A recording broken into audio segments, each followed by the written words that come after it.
Buenos días, ladies and gentlemen. Bendecido jueves.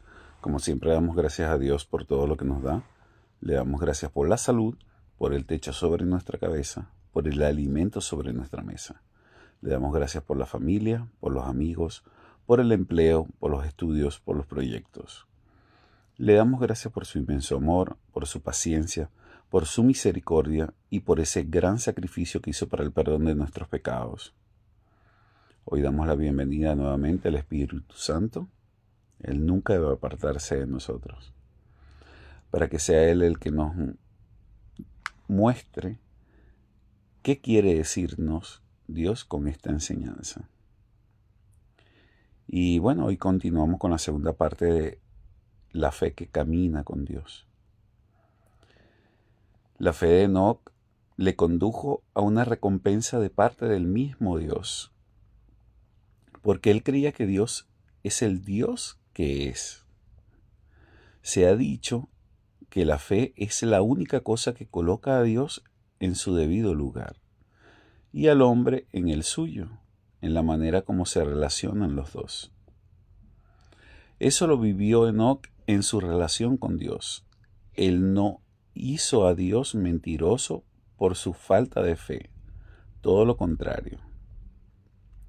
El Dios de Enoc era personal, bondadoso, un Dios con quien puede tener comunión y un Dios que recompensará su búsqueda. Mucha gente cree en algún tipo de deidad, algún tipo de Dios, algún tipo de poder, algún tipo de mente divina, algún tipo de fuente y creador celestial o en algo simplemente etéreo. Pero Enoc creía en un Dios moral que recompensaba la conducta recta. Como Dios es justo, Él ve el corazón de aquellos como Enoc con la intención de vivir agradándole. Entonces, Dios, por ser justo y santo, recompensa quienes lo buscan.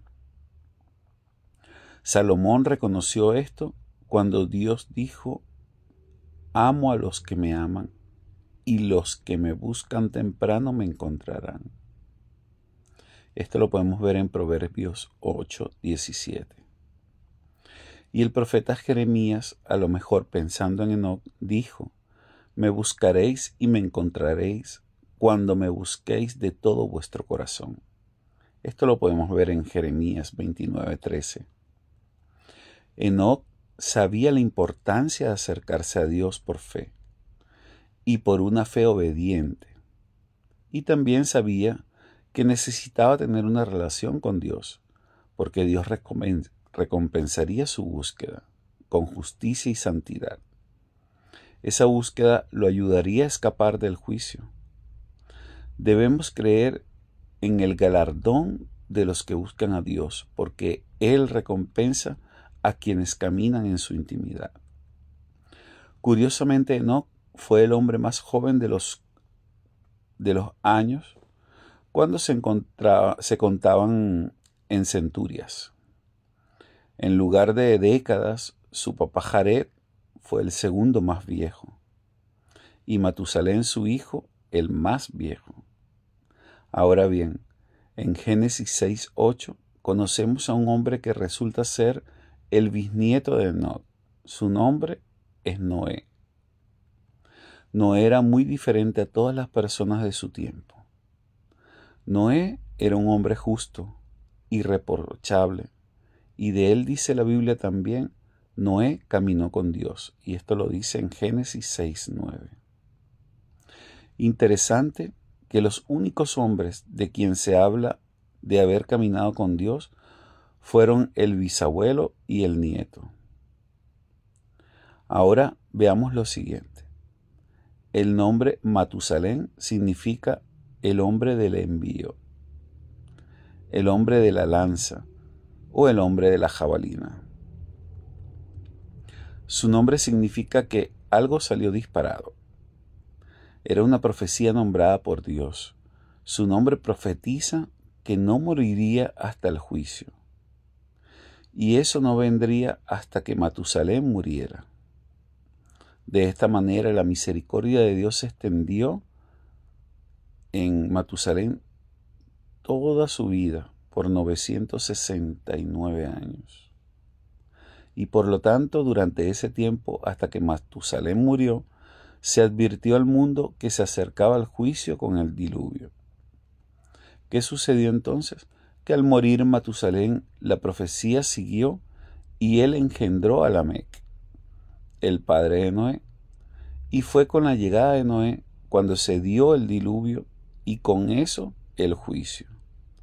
De esta manera Noé imitó la fe de su abuelo caminando con Dios, siendo escogido para preservar a la humanidad de su destrucción total.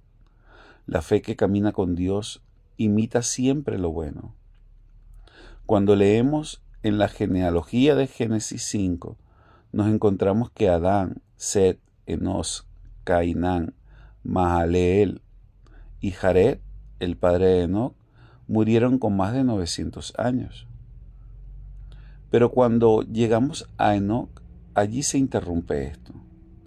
Y eso acontece con el hombre más joven. ¿Por qué sucedió esto? Porque Dios decidió arrebatarlo.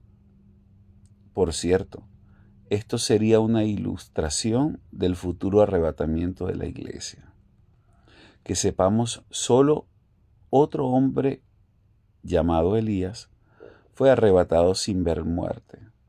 Pero Pablo, Juan y Jesús fueron también arrebatados, aunque ellos sí vivieron muerte. Enoc es una persona extraordinaria. Viene en un mundo 57 años después de la muerte de Adán y sale del mundo 69 años antes del nacimiento de Noé. Su desaparición es impactante, repentina, inexplicable. La gente siempre ha estado acostumbrada a explicaciones lógicas. ¿Cómo llegaron a comprender que nadie podía encontrar a Enoc y que nadie estaba allí para explicar a dónde se había ido?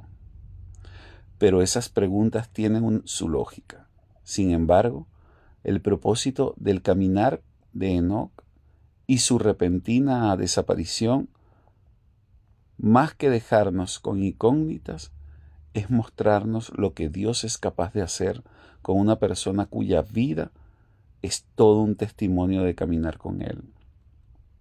Enoc es el tipo de vida cristiana con olor a cielo, más que de la tierra.